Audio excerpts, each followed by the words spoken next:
사회생활을 하다 보면 중요한 순간들이 있습니다. 그 중에 자기를 소개하는 것만큼 중요한 순간 또 있을까요? 오늘은 소개에 대해서 말씀드리겠습니다. 안녕하십니까? 생각하는 즐거움 C채널 LBC 소장 임철웅입니다. 오늘은 처세 지침서에서 소개에 대해서 말씀을 드릴 텐데요.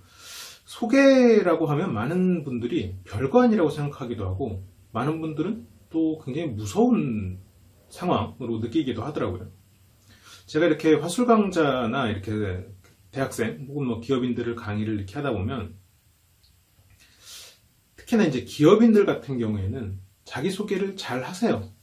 근데 오히려 그 소개를 너무 부족하게 별로 중요하지 않게 생각을 해서 문제가 되는 경우들이 좀 있고요. 그리고 화술 강좌를 오시는, 그래서 좀 화술을 발전시키고 싶으신 그런 분들은 자기소개를 굉장히 어렵게 느끼시더라고요. 근데 실은 두 가지 다 한편으로는 개선이 필요한 상황입니다. 먼저 자기소개, 간단하게 어떻게 해야 될까요? 내가 직장인인 상황이라면 자기 직책을 붙여서 이야기를 해야겠죠. 한번 예를 들어볼까요? 안녕하십니까? 임철웅 소장입니다. 자, 어떤가요? 별거 아닌데 너무 쉽네 라고 생각할 수도 있어요. 근데 여기서 이제 몇 가지 공식이 있습니다. 굉장히 빠르고 짧게 지나가서 좀 캐치를 못 하셨을 수도 있겠지만요. 굉장히 작은 차이지만 기억해 두시면 도움이 될 겁니다. 먼저 안녕하세요. 그리고 임철웅입니다. 임철웅 소장입니다. 라고 말을 했잖아요. 이 안녕하세요. 임철웅 소장입니다. 안녕하세요. 임철웅 소장입니다. 안녕하세요. 임철웅 소장입니다. 자, 처음에 상대 눈을 보면서 시작을 하고요. 인사를 하고 마치고 나서 상대 눈을 다시 보고 얘기를 계속 진행을 한다는 거. 이게 첫 번째고요. 그리고 임철웅 소장입니다. 라고 할 때 임철웅 소장입니다가 아니라 임철웅 소장입니다. 임과 철웅이 약간 떨어지죠. 소장입니다. 그리고 밑 끝에 다에 힘을 주면서 문장을 마칩니다. 이렇게 이야기를 할 때, 최소한 자기소개를 할 때 굉장히 중요한 것들은 평소에 말하는 것보다 조금 더 미소를 머금고, 그리고 인사를 해서 고개를 숙이는 것 이외의 상황에서는 절대로 시선이 상대, 눈 이외의 곳을 바라봐서는 안 됩니다. 이게 가장 기본적인 공식이라고 생각하시고 이것들은 무조건 지키셔야 돼요. 만약에 이게 안 되는 상황이면 거울을 보고 연습을 하셔야 됩니다. 여기서 이제 가장 포인트가, 인사나 자기소개 처음에 익숙하지 않으신 분들은 겸손하다는 생각으로 이렇게 인사를 하고 임철웅 소장입니다. 제가 좀 부족하고 이런 거 잘 못하지만 뭐 이런 식으로 처음에 얘기를 해요. 근데 처음에 자기소개를 할 때 자기를 낮추는 말부터 하잖아요. 그러면 뭐 꼭 좋은 사람, 나쁜 사람을 구분하기는 어렵지만, 우리가 이제 직관적으로 생각했을 때 좋은 사람은 불편하게 느끼고요. 나쁜 사람은 이용하려고 느낍니다. 이용해야겠다고 생각합니다. 어떤 쪽도 좋지 않죠. 그래서 좋은 사람들은 나에게서 떠나가고 나쁜 사람들은 나에게 다가오겠죠. 나를 이용하려고. 만만하니까. 그래서 나를 부족하게 처음부터 이야기하는 건 좋지 않아요. 내가 좀, 아마 그런 전략이 있으실 거예요. 나를 좀 낮춰서 말하고, 그리고 상대가 이제 좀 낮춰서 생각한 것을 나중에 이제 깨면서 반전 매력, 혹은 내가 뭐 조금만 잘해도 더 많이 잘하는 것처럼 보이겠지? 그런 생각을 하실 수는 있는데, 사람들은 한번 못한다고 생각한 것에 대해서 굉장히 잘하지 않으면 그것을 바꿔서 생각하지 않습니다. 무슨 말이냐면요. 평균이 100점인데 내가 빵점이라고 얘기를 했어요. 근데 내가 100점만큼 하잖아요. 사람들은 그냥 50점이라고 봅니다. 내가 200점이라고 말을 했을 때 한 100점만큼만 해도 그래 뭐 저 정도면 됐지라고 생각을 합니다. 물론 잘하면 더 좋고요. 그래서 이게 초도 효과라고 합니다. 처음에 확실하게 좋은 점을 심어줘야 돼요. 근데 여기서 또 이제 요령은, 남들이 어차피 아는 장점들은 이야기할 필요는 없어요. 내가 이제 거기서 명함에, 예를 들어서 저 같은 경우는 명함에 이제 봉학박사라고 써있단 말이에요.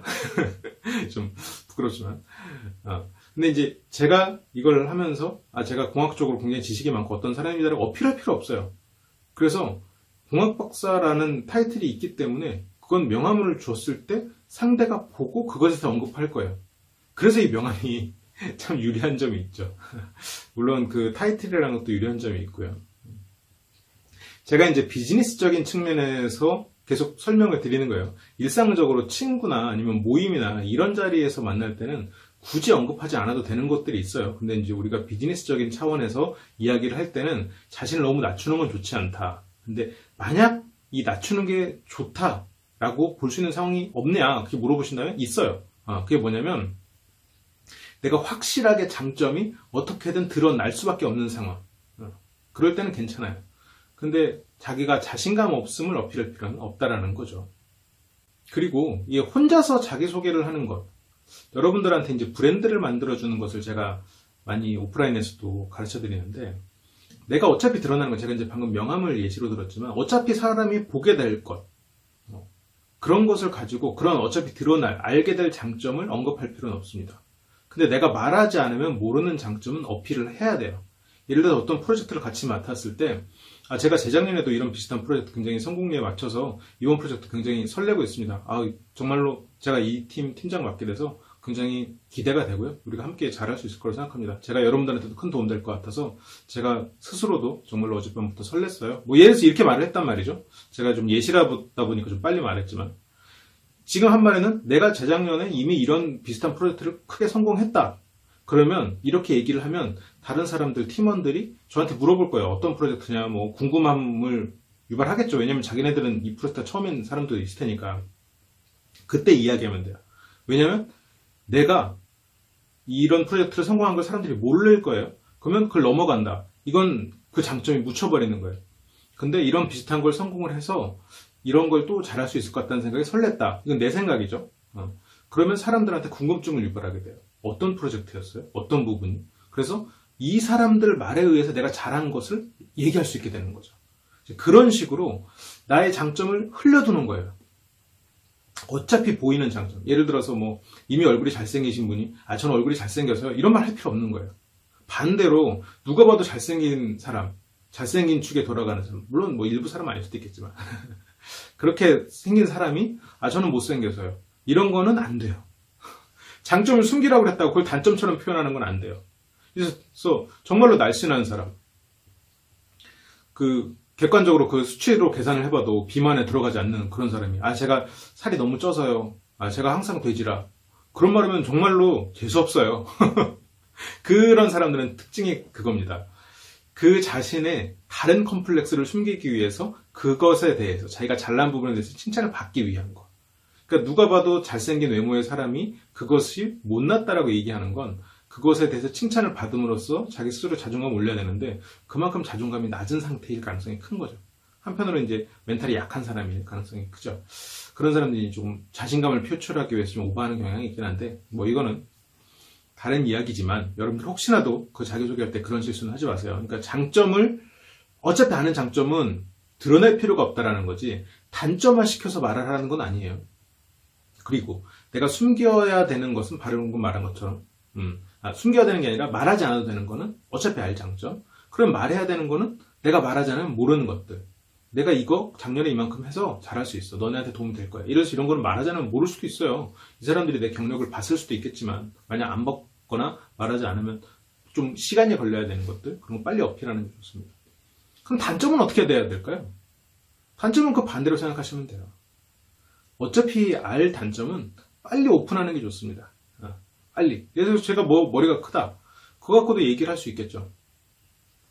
제가 이런 모임 자리에서 좀 장점이 있는데요. 제가 머리가 커서 뒤쪽에 계신 분들도 제 표정을 잘 읽어서요. 좀 편안하게 제가 솔직함을 여러분들이 느끼실 수 있을 것 같아서 제가 머리 큰 게 참 좋은 것 같아요. 예를 들어서 이렇게 말을 했단 말이죠. 약간의 반어법을 쓰긴 했지만 누가 봐도 제가 가진 단점이에요. 어차피 알 거예요.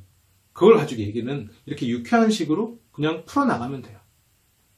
그런데 제가 말하지 않으면 모를 단점을 굳이 말할 필요는 없어요. 제가 좀 주사가 좀 심해서요. 혹은 뭐 제가 좀 우울증이 좀 심해서 혹은 제가 이런 프로젝트 하면은 자꾸 신경이 예민해져서 주변 사람들을 괴롭혀서 예를 들어서 뭐 그런 게 어느 순간 드러날 수도 있겠지만 이거는 안 드러내려면 안 드러낼 수도 있는 부분들일 거란 말이에요. 그런 거는 그냥 말하지 않는 게 좋습니다. 괜히 잘못된 선입견을 심어줘요. 그래서 자기소개 문장을 만들 때는 공식은 이렇습니다. 장점은 보이는 장점은 말할 필요 없다. 보이지 않는 장점은 드러내라. 근데 드러낼 때는 상대가 물어보도록 유도하게. 단점은 드러난 장점은 그거 가지고 반농담스럽게 유쾌하게 언급하는 건 좋다. 드러나지 않을 수 있는 단점은 언급하지 말아라. 이겁니다. 이게 이제 자기소개에서 붙이는 말의 공식이라고 생각하시면 될 것 같습니다. 기억을 해두시고 이걸 기억하는 데서 그치지 마시고 자기의 장단점을 한번 쭉 늘어나 보세요. 그리고 이 중에서 남들이 아는 건 뭔가, 모르는 건 뭔가 이렇게 구분을 해보세요. 그래서 사사분면 안에 들어가게 체크를 해보시면 여러분들이 어떤 것을 언급해서 내 소개를 해야겠구나라는 느낌이 드실 거예요. 그리고 여러분들이 어느 자리에 가서 소개를 하실 때 그 자리에 해당하는 장점과 단점이 또 다를 거예요. 그래서 그 자리, 내가 중요한 자리가 있으면 이 자리에 갔을 때 내가 어떤 장점이 있고 어떤 단점이 있는지를 생각을 해보시면 도움이 되실 겁니다. 그리고 좀 추가로 이 타인 소개에 대해서 간단하게 좀 말씀을 언급을 드릴게요. 우리가 뭐 팀으로 움직일 수도 있고 친구를 어딘가에 데려갈 수도 있고 그래서 다른 사람을 소개하는 그런 경우가 있는데 여기서 이제 주의할 점은 안 하는 거는 안 되겠죠. 우리가 이제 해야 된다라고 생각을 한단 말이죠. 그러다 보니까 이 타인을 소개를 할 때 굉장히 오버해요. 막 엄청난 미사 여구를 해서 막 화려한 수식어를 넣고 하는데 이거는 굉장히 우리가 반대 입장이 돼보면 느낄 텐데 실례입니다. 우리가 이제 높은 사람을 어디 모시고 가서 이제 소개를 할 때도 이제 그런 실수를 많이 하는데 굉장히 우스꽝스러운 일이 되거든요. 그래서 화려한 그런 말을 하고 싶더라도 가능하면 이제 한 문장으로 그 소개를 끝마치는 게 그 사람에게도 도움이 될 거예요. 그래서 그냥 회사명, 그 사람 이름, 직책, 그리고 뭐 어떤 일을 맡고 있다 정도 그렇게 간단하게만 소개를 하는 게 그 사람에게도 편안한 자리가 되겠죠. 그리고 이 소개를 할 때 조금 조언을 드리자면 제가 이제 처세지침에서 좀 중요하게 다룰 요소 중에 하나가 서열입니다. 제 개인적으로는 서열을 그렇게 따지는 사람은 아니에요. 이제 제 자신은 그렇지만 우리 예전 직원도 친구처럼 형동생 하면서 지내는데 제 자신은 그래도 내가 어디 가서 서열을 따져야 할 때는 그걸 따져요. 그러니까 제가 밑에 사람한테 요구하진 않지만 제가 높은 사람한테 저보다 윗사람한테 표현할 때는 그걸 합니다. 왜냐하면 내가 신경 안 쓴다고 상대가 신경 안 쓰리라는 보장이 없거든요. 그렇기 때문에 일단 그것에 맞춰서 행동을 해줍니다. 그래서 이 처세지침에서는 서열을 좀 중시를 해서 중요한 소절을 한번 다뤄서 여러분들한테 좀 알려드릴 겁니다. 왜냐면 이게 약간 그 억울한 말을 들을 수 있거든요. 요즘 애들은 뭐 버릇이 없다던가 뭐 그런 말들. 실제로 버릇 없는 게 아니거든요. 문화가 다른 거거든요. 근데 이제 그런 억울한 말을 듣지 않게 해드리기 위해서 제가 이제 그런 걸 좀 준비를 하고 있어요. 어쨌건 이 서열이 좀 들어가 있어요. 소개에도. 내가 이제 타인을 소개할 때, 예를 들어서 두 사람이 있는 상황에서 서로 소개를 해주는 상황이면, 서열이 낮은 사람을 먼저 소개해 줍니다. 서열이 낮은 사람을 높은 사람한테 먼저 소개를 해주고요. 그 다음에 높은 사람을 낮은 사람한테 해주는 거예요. 그래서 내가 어떠한 그 동료, 신입사원을 데리고, 뭐, 회장님한테 가서 이제 소개를 하는 자리면, 신입사원한테 무슨 회장님입니다. 이렇게 소개하면 안 되는 거예요. 무슨 회장님이야. 그리고, 회장님, 신입사원 이렇게 하면 안 되는 거예요. 회장님한테 먼저 이제 그 서열 낮은 사람을 소개를 해주고요. 그 다음에 서열 높은 사람을 소개를 하는 거죠. 근데 뭐 회장 정도 되면 굳이 따로 소개가 필요 없긴 하겠죠. 서열이 낮은 사람을 높은 사람한테 먼저 소개를 한다. 단 이것도 예외가 있어요. 사람이 엄청 많아요. 예를 들어서 소개를 해줘야 될 사람이. 그러면 높은 사람부터 소개를 하는 거예요. 복잡하죠. 왜냐면 이거는 이제 단순하게 생각을 하면 되는데 서열이 높은 사람을 편안하게 해준다는 기준인 거예요. 예를 들어서 내가 저 사람을 모르는 상태에서 나부터 알리는 거는 내가 조금 불편할 수 있잖아요. 뭐 저는 불편하게 느끼지 않지만 서열을 만드는 사람은 그렇게 느낄 수 있다고 생각했었나 봐요. 그래서 내가 저 사람을 먼저 알고 그 다음에 나를 알리겠다. 그게 이제 서열이 높은 사람에게 하는 이제 일종의 배려죠. 근데 사람이 많을 때는 내가 이렇게 많은 사람들을 다 알고 나서야 내가 이제 소개를 해야 되는데 내 차례가 너무 늦게 오잖아요. 기다려야 되잖아요. 그러다 보니까 그 기다림의 시간을 줄이기 위해서 높은 사람을 먼저 하고 그다음에 낮은 사람을 소개를 합니다. 이제 그런 차이가 있어요. 근데 이런 거는 좀 잘 모르시는 분들이 많아서 제가 이런 식으로 서열에 관해서는 가끔 한 번씩 언급을 드릴게요. 알아두어서 나쁠 건 없다 라는 거죠. 여기서 이제 서열 나중에 다시 다루겠지만 좀 간단하게 언급을 드리면 일단 직급이 우선입니다. 회사에서는. 직급이 높은 사람이 서열이 높은 거예요. 그 다음이 이제 나이. 그래서 나이가 아무리 많아도 직급이 우선적으로 보통 서열을 따지는 거고요. 그 다음에 나이, 그 다음에 이제 성별입니다. 이제 서열로 따지면 여성이 더 먼저예요. 높은 서열이라고 생각하시면 돼요. 서열로 따졌을 때. 그러니까 이게 꼭 위아래가 있다라기보다는 일종의 순서라고 생각하시면 돼요. 뭔가 이런 예절의 순서다. 서열을 따지는 것은 그 사람이 높은 사람이니까 뭐 복종해라 이런 뜻은 아니에요. 그래서 이제 소개를 할 때도 방금 말한 대로 직급이 낮은 사람부터, 그리고 나이가 적은 사람부터, 그리고 남자부터 이렇게 이제 순서로 가면 되겠죠.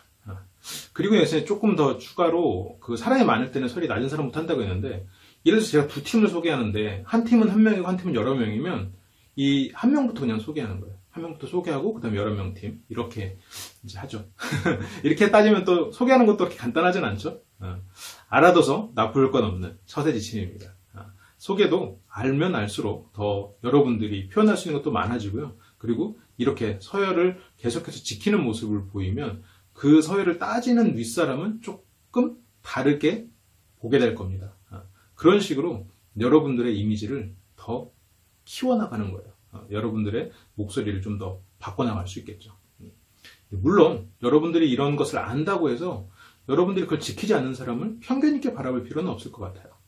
그것을 지키지 않는다고 나쁜 사람이 아니라 단지 다른 문화에 살고 있는 사람, 그래서 그 사람의 능력을 보고 마음을 보는 그런 것이 또 중요할 것 같습니다. 그러면 저는 다음 시간에 또 새로운 처세 지침으로 돌아오도록 하겠습니다. 지금까지 소개에 대한 이야기를 드렸고요.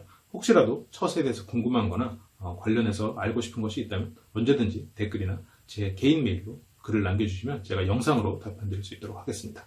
그러면 시청해주셔서 감사하고, LBC에서는 이처럼 다양한 여러분들 삶에 도움이 되는 콘텐츠 제공해드리고 있습니다. 화술 강좌라던가 아니면 뭐 심리, 그리고 일상생활에서 똑똑하게 생각하는 법 등등 여러 가지를 만들고 있으니까요. 많은 관심 부탁드리고, 저희가 이제 새로운 채널 또 개설할 예정이에요. 그래서 비즈니스 클래스라고 여러분들이 사내교육 수준의 교육방송을 모아놓은 그런 채널을 무료로 온라인에서 볼 수 있도록 제공을 하려고 하고 있습니다. 그러면 저희는 또 다음 시간에 더 좋은 방송으로 돌아오도록 하겠습니다. 시청해주셔서 감사합니다.